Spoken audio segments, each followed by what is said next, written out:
On today's Locked On Senators, it's game day. The Senators are hosting an Arizona Coyotes team that's lost 14 games in a row. We'll have a full game day preview coming up. And it was a year ago today that the Ottawa Senators acquired Jakob Chychrun from the Coyotes. With hindsight on our side, we discuss, was it the right move? We'll get into all that, plus Josh Norris injury. We don't really have a full update, but they did place him on LTIR. We'll discuss what that means and more on today's edition of the Locked On Senators podcast. It's your team every day. Your Locked On Senators, your daily podcast on the Ottawa Senators. Part of the Locked On Podcast Network. Your team every day.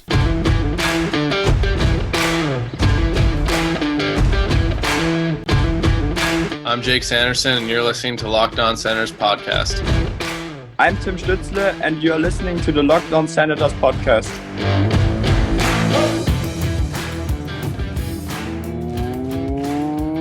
Welcome inside episode 993 of the Locked On Senators podcast. I'm Ross Levitan on the outskirts of enemy territory in Winnipeg, Manitoba.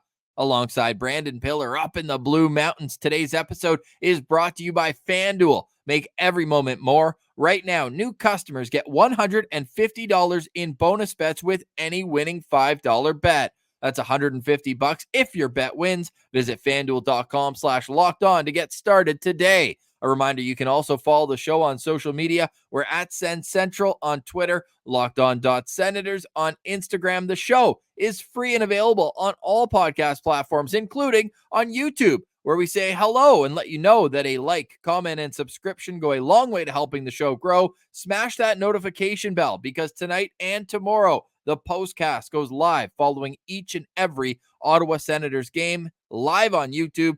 Then it will be distributed in audio form. Today is Friday, March 1st, and Pilsy, kind of ironic, the Sens are playing Arizona on the day of the anniversary that Jakob Chychrun was traded away from there to the Ottawa Senators. Yeah, let's hope that irony can provide some poetic justice, Ross. Maybe Jakob Chychrun has a big night tonight up against his former team. But this is feeling a bit like a trap game here, Ross, because the Arizona Coyotes lost to the Toronto Maple Leafs last night, 4-2. They are now on a 14-game losing streak. Even with the leap year, Ross, they got an extra day in February to try to get a win. The Arizona Coyotes, 0 wins in the month of February. So they're going to be looking to turn a new page here on March 1st. And the Ottawa Senators need to be ready for this because we saw what happened last time these two teams played, albeit that seems like a lifetime ago. Jacques Martin's first game as interim head coach for the Ottawa Senators. But the Sens were up 3-0. Look like a slam dunk. They're going to win this game. Yotes storm all the way back and win 4-3. So this is, I'm a little nervous about this game, Ross. The Yotes were a different team back then. At that point, that win against Ottawa was their 3rd out of 4 wins, and they actually won 6 out of 7 at the end of 2023. Since 2024, listen to this record. 4 wins in 24 games. Oof. 4 wins in 24 games. They're 4-17-3 over that span. It is completely droughted in the desert. It is awful times for the Coyotes. They had a 35% chance of making the playoffs at the All-Star break even, despite that poor start in January, and it has just crashed and burned. But you just know that tonight could be one of those days for the Ottawa Senators who can't be looking ahead.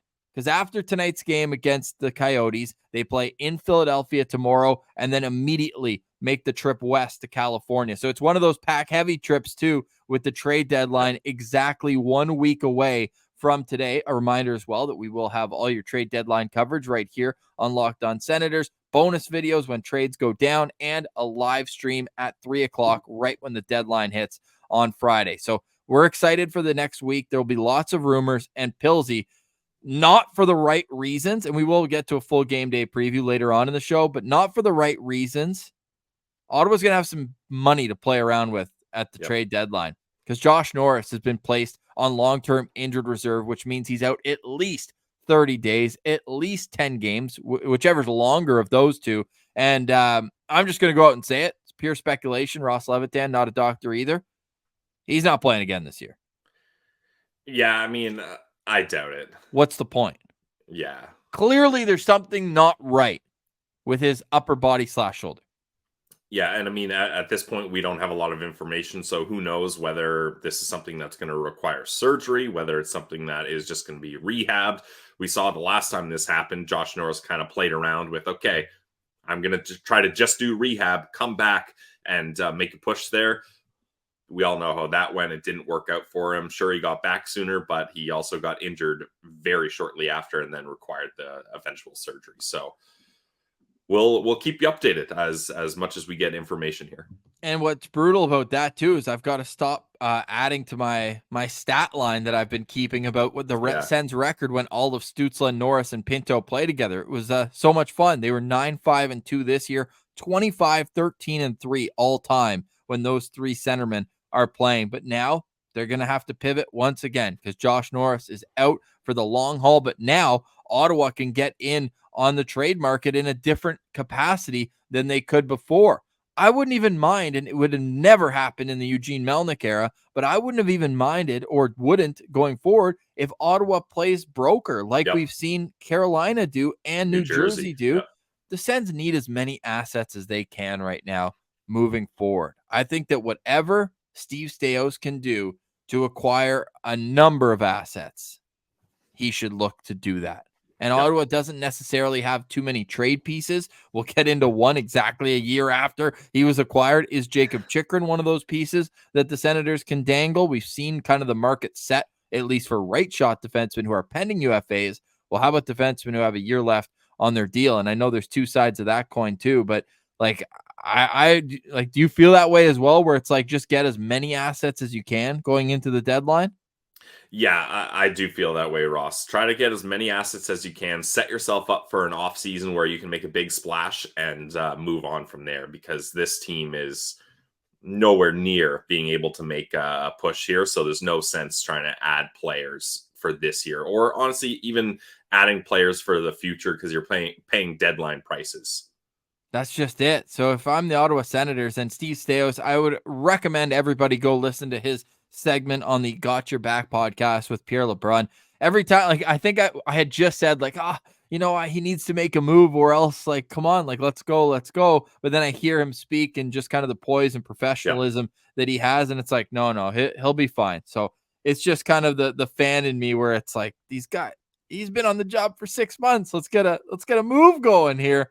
But it will be interesting to see the move the Senators did make today, though. Zach McEwen gets called up. He's playing on the fourth line. So we'll have that game day preview. We got to dig into all three of those topics. They all kind of are interconnected though, right? They are. Josh Norris, trade deadline. Those two kind of go hand in hand now that he's on the LTIR and they have $8 million now available towards their cap that they didn't have before, and a whole lot else. But let us know in the comments as well, like, what's ideal for Josh Norris? Like, do you want to see him come back and play? Would that be a sign for you now that we know that he's out at least a full month? Or with 6 weeks left in the season, shut it down, get the proper rest, get the proper recovery, and hope to make that permanent comeback at the start of the year. It should be noted, it's not like last year, Pilsy, where Josh Norris played 5 games after he came back, or 3. Played 50 games this season. It's not a full season, but it's 50 games, not 5. So there is that to at least, kind of give you hope that it's not going to be a recurring thing every time he gets bumped. But there's clearly something that's not 100%, and I think that they should do everything they can to make sure it's close to it by the start of next season. Really tough news, though, and we're wishing Josh all the best. I can't imagine even just the mental struggle that it creates where it's like you're paid to be a hockey player who can't play hockey. Yeah, and unfortunately, Ross, this is a recurring thing already. And with each shoulder injury in your early 20s, it's only going to get worse. And again, Brandon Piller, not a doctor, but the likelihood that you're going to re-injure that shoulder is probably higher now. Well, The opposite, and what I'll give myself hope for is, remember, people would say that about Sidney Crosby too. Remember when he was having his concussion issues? Yeah, fair. Yep. And then now he's been fine. So I hear you, and maybe with a structural thing like a bone or a muscle, whatever the case may be, it might be different. But I'm holding out hope, man, because that guy's a good player when he's on top of his game, and he was just starting to heat up and feel himself. So we'll see though, because this opens a whole lot of curiosity going into the trade deadline exactly 1 week away. Exactly 1 year away was the Jakob Chychrun trade. On the other side, we'll revisit that. And then we've got a full game day preview between the Ottawa Senators and Arizona Coyotes. That's all coming up next. You're listening to Locked On Senators, your team every day. Today's episode is brought to you by our friends over at FanDuel, the official online sportsbook of the Locked On Podcast Network. And for a good reason, guys. They're America's #1 sportsbook. And you can get buckets with your first bet on FanDuel, because right now, new customers get $150 in bonus bets with any winning $5 bet. That's $150 if your bet wins. You can bet on all your favorite NBA players and teams. They got quick bets. They got live same-game parlays, exclusive props, and more. FanDuel is always cooking up something fun. If you're looking to bet on the Ottawa Senators tonight up against the Yotes, the Sens are currently at -188. The over-under is set at 6.5. I'm tempted to get a little parlay going there, Ross. These two teams, it feels like they score a lot of goals, and we remember those barn burner games of back in the day. But -188. I don't know how I feel about that. And I saw a fun bet from FanDuel, and they're getting ready for, what's that tournament going to be? The Four Face-Off or whatever. The Four Nations? Yeah, the Four Nations Face-Off. There's a bet where you can bet on who will be the starting goalie for Team Canada in that bet. Wow. And so there's Jordan Binnington at +210. Aiden Hill +260, Stuart Skinner +400, Connor Ingram +500. He won't be playing for the Yotes today, but he's on the Yotes. So if you think you got an idea of who's going to be that starting goalie, go to FanDuel.com/lockedon and make your bet. Shoot your shot. FanDuel, official sportsbook partner of the NBA. Today's episode is also brought to you by the Glebe Central Pub. Go visit them at 779 Bank Street. And when you do, let them know that Locked On Senators sent you. They've got great vibes. They've got great food and the drinks to match. They also are the place to go to head to the Sens game. You can get your shuttle tickets for tonight's game against the Arizona Coyotes. $17 gets you round trip to and from the CTC. You leave the pub an hour and 15 minutes before the game, and then they bring you back right after. And they'll pick you up right where you get dropped off, so you don't have to worry about anything. So go to the Glebe Central Pub and check them out on social media as well. Their Instagram is always letting you know what's going on, whether it's the beer of the day, whether it's trivia night. All things at the Glebe Central Pub are available to you at 779 Bank Street. So go check them out today. Let them know that Locked On Senator sent you. We love Sue. We love the bus. It's an awesome way to get to and from the game. So go check them out, 779 Bank Street. The vibes are free at the GCP.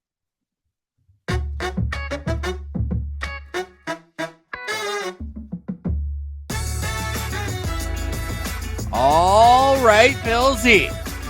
Another game day for the Ottawa Senators. It's their second back-to-back this week after what happened Monday and Tuesday. We don't need to get into those two losses to Washington and Nashville. Let's look forward to tonight's game against the Coyotes, and then tomorrow evening in Philadelphia against a Flyers team that's been pretty banged up since the last time that these two teams met when Ottawa went there on the Mother's Trip. But maybe we'll touch on that at the end of the postcast tonight. We're always looking forward to the vibes or venting in the postcast. But Pillsy, as we always do on game days, we put up who is your favorite Sens player that also played for the Arizona Coyotes. Lots of great answers at Sens Central. What's your answer for today's question? I put Mike Comrie in there. I was a big fan of Mike Comrie. He was an Ottawa Senator twice. You love those Senators that have two terms there. But Ross, I did realize there was a opportunity for Pilsey's brand that I missed there. A good one for me would have been Derek Stepan. That would have been on brand for me, but I missed on that one, so that's my bad. That's all good. Derek Stepan missed a bunch in Ottawa too, so Yeah. it's all good. There are a lot of good options. I went with Kyle Turris right off the bat. Classic. You know, that trade was so beneficial for Ottawa, where they gave up David Rundblad in a second-round pick for a disgruntled, I put in air quotes, Kyle Turris, the former third overall pick. Things just weren't working out with him in Arizona. All right, Pilsy. One of those players was also Jakob Chychrun, who played for both teams. Now that we're a year into his Senators career, he's played 69 games with the Ottawa Senators. He's got 35 points. Defensively, you could say there's been some good, some bad. He's got 61 hits, 131 block shots. He's averaging 22-20, which is right there with Thomas Chabot and Jake Sanderson at the top for most minutes played by an Ottawa Senator. How do you feel 1 year ago? Because we were pretty fired up in Cabo when this trade went down. Yeah, that was an all-time high for us. I was literally about to take off as the trade was announced, and I was getting a million dings on my phone, and then I had to put it in airplane mode and just sit with my feelings and emotions for a couple hours. But at the time, it seemed great. It seemed like, okay, the Ottawa Senators are making a push here. They're getting one of the most coveted defenseman that's available right now, a guy that wanted to be in Ottawa, a guy that had term on his deal at a good cap hit, and it seemed like this was the right move. Now, moving forward, fast forward to today, a year later, it seems confusing, I'll say, because it's another left shot defenseman that we thought was going to have more success playing on the right side. We haven't seen that with Jakob Chychrun, unfortunately, and we kind of looked at him as a two-way guy, Ross, maybe even more of a defensive guy that's able to score goals. But his play defensively has been underwhelming recently. And I think both of us agree that his play defending the rush is pretty solid, but his play in his own end and his decision-making when it comes to pinching recently has not been great. And I just don't see where Jakob Chychrun fits in with this team moving forward, since Jake Sanderson and Thomas Chabot are clearly the top dogs when it comes to left side defensemen. So I'm not sure what the future holds for Jakob Chychrun in Ottawa, and I'm getting the feeling that I don't think he's going to be here for the remainder of his contract. And obviously that draft pick ends up being a top 15 pick. Daniil Boot, a Russian, was selected with that one. And we know the Sens former scouting staff probably wouldn't have taken him anyways, but he's obviously gotten off to a pretty good start to his draft +1 season. However, I understand the process of trading the picks. I really do. Even though now you look at the prospect pool, it's certainly not where it needs to be. My only question is, and it's something that you brought up there too, Pilsy, it's like, was a left shot defenseman really what they needed? And why were they so confident that he could play the right side? Yeah. Is kind of my real question. Dorian kept saying over and over again, he can play the right side. He can play the right side, when in actuality, and we're going to see it tonight, and he has played a fair amount of the left side too this year, whether it was when Thomas Chabot was hurt, whether it was in certain situations like tonight where he's just on the third pair straight up, playing either with Travis Hamonic or Eric Brandstrom. So I think you put all this together, and he's a good player. He is a good hockey player, but it just felt like it might have been a luxury purchase at the time for a Senators team that needed other things. And that's unfortunate, because that's nothing against Jakob Chychrun. It really isn't. But now he's in it must suck for him. Like, he was in trade rumors for 2 years in Arizona. He comes to Ottawa, and 6 months later, he's right back on the rumor mill. Yeah, especially Ross, like, he wanted to go to Ottawa. He clearly has family roots here, so this was a good destination for him. And he's got term on his deal. Like, if the Sens had acquired him on a expiring contract, or maybe just 1 year left on his deal, then you're like, okay, that makes sense. Like, your contract's coming up, it's going to happen again. But he has this year and another year left on this deal. So I can definitely see the frustration, and Chychrun voiced his frustration about being in trade rumors, and kind of really did his best to shoot them down here, and saying that he wants to be in Ottawa and likes it here. So you got to take him for his word there. But I don't see how this decor, Steve Stais and the management can look at this decor and say, we're fine with what we have moving forward. So in my opinion, something's got to give, and makes a lot more sense to move a guy like Jakob Chychrun than it does moving Jake Sanderson, obviously young guy who's locked up, and then Thomas Chabot, guy that's been here for a long time that also still has term on his deal. 1 year later, would you make the same trade for a first-round pick in 2023, a second-round pick in 2024, and a second-round pick in 2026? I mean, hindsight's 2020, so I'll preface saying that, but no, I wouldn't make that deal, unfortunately. And again, it's easy to say that now because at the time we were stoked and we thought it was a great addition, but it was a luxury purchase that they put a lot of assets and draft capital into something they already had, and they could have put it towards something they needed. Or honestly, this team, we know the draft prospect pipeline is not very good right now. Even if they were like, you know what, we're just going to keep the picks and make those draft selections, I would have been okay with that, I think, just to try to get some blue chip prospect back into this system. Well, Jakob Chychrun had 6 points in 3 games leading in to the game in Arizona, his homecoming of sorts. And then he was -3 in that game, and it's really kind of set the tone for how he's produced. I don't even want to say play, but how he's produced under the Senators' new coaching staff, where things they just haven't gone right for him now over a 30-game sample size under Jacques Martin. So I'm hopeful every night I see him play. You see he's got all the tools, and he should be a really solid player at the National Hockey League level, but things just have not worked out for him this season under the new coaching staff. And whether that's his line mate utilization or what, 31 games, -15, 9 points. And if you contrast that, he had 21 points in 29 games or something like that. It was closer to a point per game when he was under the old coaching staff and playing with Chabot on the right side. And it just feels like a bit of a mess right now. But the Senators, to quote Pierre Maguire, they have so many other needs. It just feels like that's a position of strength that they could be dealing with come trade deadline. But let us know in the comments what you think about both Jakob Chychrun's tenure with the Ottawa Senators and what you should think he wants going forward, and what the Senators should want about the player, the asset, and all that goes with Jakob Chychrun. Could be Ottawa's most intriguing piece that teams will call on. And that's something else Steve Stais said when Chychrun's name was brought up. He goes, if I was another team's GM, I would be calling on Jakob Chychrun. So we'll see where that situation goes. It's the Chychrun Bowl tonight. Arizona, Ottawa, game day preview next. This is Locked On Senators, your team every day.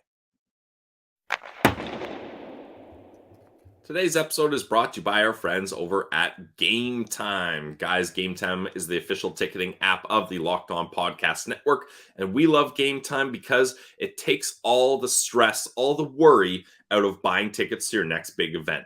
Game Time is the fast and easy way to buy tickets for all your sports, music, comedy, and theater events near you. With killer last-minute deals, all-in prices, views from your seat, and the best price guarantee, what more would you want?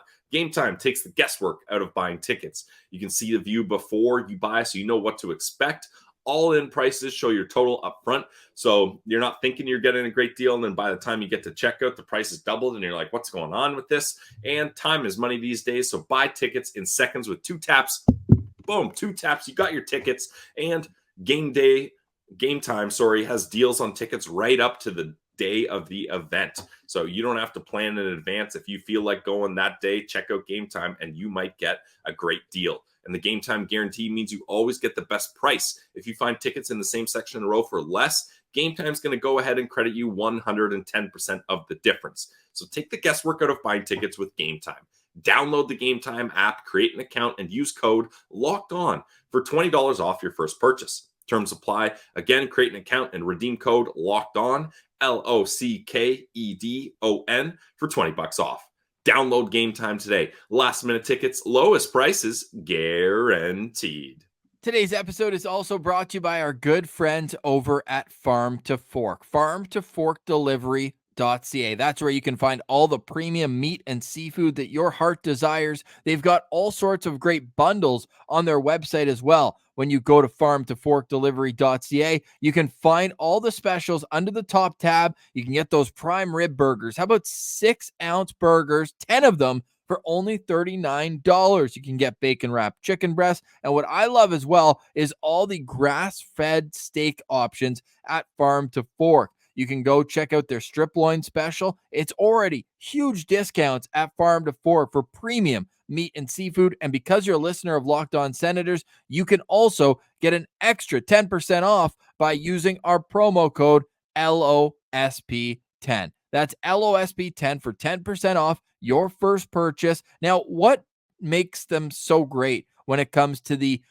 purchasing power of Farm to Fork? Well, it's antibiotic-free, hormone-free, all naturally raised. And if you just want to hear other people's takes for it, just go look on Google and you can see their average 5-star reviews. It's always fresh, it's always delicious, and it's always at farmtoforkdelivery.ca. The delivery's free. You don't even have to get out of your pajamas. They'll text you the tracker and bring it right to your door. So stock the freezer today. Go to farmtoforkdelivery.ca and taste the Farm to Fork difference, because you will never go back to grocery store meats.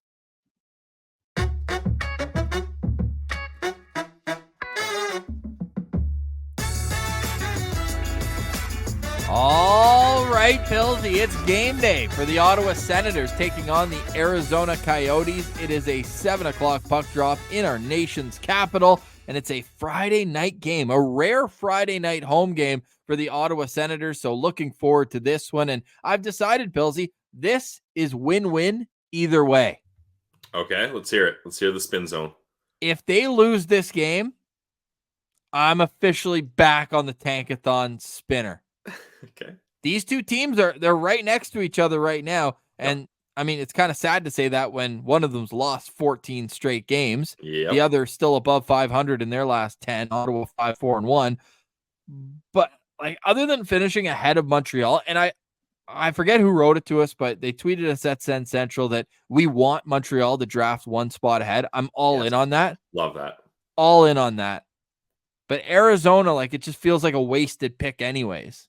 Like, yeah, and they've got a lot of them, Ross. Their cap-friendly page is wild when you take a look at the draft picks. Like, they have 3, 7, 10 second-round picks in the next 3 drafts. 10! That's ridiculous. Whew. And one of them is from the Jakob Chychrun trade in 2026. That's ridiculous. Even if you just look in their last 2 drafts, they have 7 picks in the top 40 that they've selected. So like, let the kids play, Arizona. We want some picks too. Honestly. But hey, it should be a win for the Sens tonight. And if it is, good on them. Because I want them, if they're gonna stink, I want them to stink on the road. The good citizens who travel out to Canada and go support this team deserve a good product. And if you look back, the last time they were on home ice, they provided that, wins over Dallas and Vegas. So, I mean, yeah, you like my spin zone? It's a win-win either way. I like it, Ross, but I'm not with you. I'm not co-signing that. I want them to win tonight. Okay. Losing to an Arizona Coyotes team that has lost 14 straight games. 14. I can't do it. I can't 14. Do it. So I want the win tonight. Okay. I want it. So do I. Head over to FanDuel. How bad do you want it? Here's the lines tonight. We already briefly skimmed over the fact that Zach McEwen has been recalled. This guy is an elite talent at the AHL level. I got to say, he helped Belleville win a couple games down there. Credit to him. He's been a good pro. I know a lot of people got on him about the contract. I've never seen so many people get mad about a league minimum contract, but I guess when you have term with it, it gives people the flexibility too. But like, dude, he's an organizational piece right now, at the very least. So 5 goals, 7 points in 10 games with Belleville. He's got a goal and assist his last 2, 7 shots on goal. Look, he's going to play 6-7 minutes, but I also saw there's a great account on Twitter that's always dialed into these advanced analytics. He actually leads the Senators in goals per 60 minutes of ice time under Jacques Martin. Love it. And man, they've been nice goals. I've really changed my key, changed my tune, changed my Tune. key, changed my tune. Yeah, on you've switched the flip on Zach McEwen. yeah. I've really changed my feelings about Zach McEwen with the Sens. I like it now. At first, I didn't love it, especially, he doesn't always come out on top on fights, but it's good to have a guy like that around. And for him to be able to move up and down from Ottawa to Belleville is good. And honestly, Ross, I know it's minor, but changing something on the fourth line is a refreshing sight to see.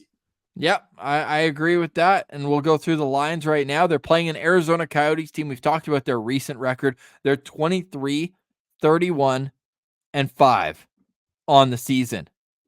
That puts them bottom of the barrel, although there is kind of that very low tier in the Western Conference where Chicago and San Jose have 35 points each. Anaheim has 45, and then Arizona's in no man's land with 51. Next team is Minnesota with 62. So they're in no man's land right now. They've lost 2 straight. Obviously, they're 0-8-2 in their last 10 and worse in their last 14. And then you look at the Ottawa Senators, who are 9th in the wild card in the Eastern Conference. They're 25, 29, and 3. All right, get those numbers out of the way. Here are names for you. The Senators, they did their best, I think, to keep this line together, and rightfully so. They've been great. Shane Pinto with Brady Tkachuk and Vladimir Tarasenko. Beyond that, hold your horses. We've got Tim Stützle with Drake Batherson playing left wing and Claude Giroux on the right side. We've got Ridley Gregg between Mathieu Joseph and Dominic Kubalik. And then Mark Kastelik is with Parker Kelly and Zach McEwen. The back end, I like it a lot. Jake Sanderson with Artem Zub. Thomas Chabot with Jacob Bernard-Docker. And Jakob Chychrun with Eric Brandstrom. Pilsy, we expect Eunice Korpisalo to start in goal. Yes, that is the expected starting goalie for tonight's game. How does he play against Arizona, you ask? He's 1-2 lifetime with a .907 save percentage. Ooh, 900 save percentage for Corpy. Look out. Woo. Ross, my locked on player for tonight, and this is a weird one, but I'm going number 81, Dominic Kubalik. He's been anchored. Yeah, I know. He's been anchored on that fourth line for what seems like weeks. Now with an injury, he gets elevated to the third line. Ridley Gregg and Mathieu Joseph are a nice duo when that line of Joseph, Gregg, and Tarasenko were together. I really like the way they played. So Kubalik, if you're watching on YouTube, Ross has pulled up Kubalik's stats. No points since January 1st. Okay, no, 9th. January 9th against Calgary. January 9th, he had a goal. Look, he can shoot it. And if he's able to get set up by Ridley Gregg and Mathieu Joseph, maybe he has a chance here. Yeah, last 17 games, no points, -10. But I just need him to do something. Like, I want to be like, after the game, like, oh yeah, Dominic Kubalik did play. Where most of the time I'm like, did this guy even play? Was he here? Did he say here at attendance and then slipped out and was not seen for the rest of the game? So this is a weird one for me, but I want to see something from Kubalik tonight. I'm curious whether he'll play more minutes or whether that's just kind of like, hey, we'll put him there and then kind of rotate everybody else to play in, because we know Jacques Martin's a pretty big 3-line team kind of guy. So I'm curious to see his ice time. I understand why you put him there. And if any scouts around the NHL or general managers happen to be listening, Kubalik's been great. He just hasn't been getting the bounces. He just hasn't been getting the bounces. So if you want to give us a first-round pick, second-round pick, we'll take it. Vegas, I know you're looking for offense. Former 30-goal scorer, former 20-goal scorer. Let's talk. And whatever you offer, add a first-round pick. Sure. All right, my locked-on player tonight is Vladimir Tarasenko. He's done a really good job of staying even-keeled through the rumors that have no doubtedly been circulating with the pending UFA, making $5 million. Hasn't been as productive on the scoreboard in recent games, but I actually like his 200-foot game quite a bit. He's only got the 1 point in his last 5 games, an assist against Washington. But, man, he just adds an element to that line of patience and pursuit to the Brady Tkachuk and Shane Pinto line. So I'm going to be really curious. I'm sure there's going to be lots of scouts in attendance watching Vladimir Tarasenko. So I'm going to take a number as well. Number 91, my locked on player for tonight's game. Love it. Yeah. Tarasenko's been great lately. The other player I thought about doing, Ross, was Ridley Gregg. It seems like he's been a little quiet lately, so now he's back at the center position. Sure, not the line mates he's used to in Kubalik and Joseph, although he has spent a decent amount of time with Joseph, but I'd like for him to get things going again, and maybe the shift to the middle will help give him a spark. For the Arizona Coyotes, heading into tonight's game, Barrett Hayton's their number one center with Alex Kerfoot and Nick Schmaltz on the wings. It's Nick Bukestad with Matthias Michelli and Lawson Krause. We've got Logan Cooley between Jason Zucker and Dylan Genter, Golden Boy for the World Junior team, Golden Goal the other year. And Jack McBain, fourth line center with Michael Carcone, Belleville Sens legend, and at right wing, Halifax's own Liam O'Brien. On the back end, it's J.J. Moser with Matt Dumba. It's Sean Dursey with Michael Kesselring, who I believe had the game winner. If not, he scored a goal, maybe his only NHL goal for all I know, against the Ottawa Senators the last time these two teams played. And then Juuso Valimaki is with Troy Stetcher. Karel Vejmelka is in goal. So it's the second straight home game where Ottawa's playing a goalie who catches with their right hand. Kind of strange. All right, Millsy, your lookout player to watch. Weirdos catching the wrong way. Important to note that this will be the second half of a back-to-back here, so hopefully you get these guys a little tired here. Oh, that's just what Ottawa needs, a tired team who's lost 14 straight games. Yeah. What's worse, Ross? A pissed-off duck, a pissed-off chicken, or a pissed-off coyote? Coyote. Yeah, coyote eats those other things, ducks. Only problem is coyotes are a pack animal. If you isolate one, would they know what to do? True. And one part of the pack that is omitted from this lineup, Ross, is Clayton Keller, arguably the best player. I snapped that over, one-timer, bar down. Ding. So luckily, no Clayton Keller in this game. However, Ross, there is a coyote. It's a bit of a Sens killer. It's Nick Schmaltz. That will be my lookout player. Number 8, Nick Schmaltz. This guy loves playing the Ottawa Senators. We all remember that game from years ago. It was an absolute barn burner of a game where Nick Schmaltz looked like Wayne Gretzky out there. In 10 career games up against the Senators, he has 15 points. That's the most point total for any opponent of his in his career in the Eastern Conference. So Nick Schmaltz is probably looking at this as an opportunity to get going here. He has 3 points in his last 3 games. And this guy, I feel like, just haunts Ottawa Senators' dreams. So Nick Schmaltz is my lookout player. I love watching him play. I think he's a great player. So I'm curious to see how he looks in tonight's matchup. I'm going to go with one of my favorite players on the Coyotes, Matthias Michelli. He's honestly such a treat to watch. He's so dynamic with the puck. He's shifty. He's a playmaker. Undersized, but he really produces even during this rough stretch for the Arizona Coyotes where they've lost 14 straight games. He's got 9 points in those 14 games. He's got his guy. He's also coming into this game with 6 points in his last 6 games. So he's playing his best. He's 23 years old. Great up-and-coming talent who maybe doesn't get enough shine because of where he plays. He does have 3 points in 4 games against the Ottawa Senators. So I'm maybe looking at number 63 tonight, Matthias Michelli. Pilsy, wrap me up with a key to victory against the Yotes. Do not play down to your opponent. I feel like that's kind of what happened up against the Ducks, and they got embarrassed, and then they just decided, all right, let's just punt this game. We're not going to give any effort here, and that resulted in a 5-1 loss. So I really want the Ottawa Senators to play.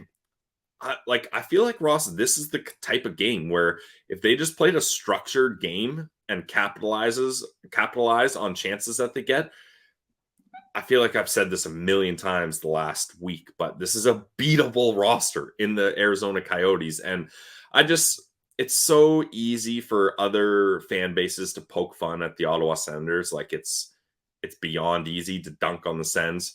So it'd just be nice if one time, Ross, we can get the block on the dunk on a 14-game losing streak team coming into Ottawa and beating them.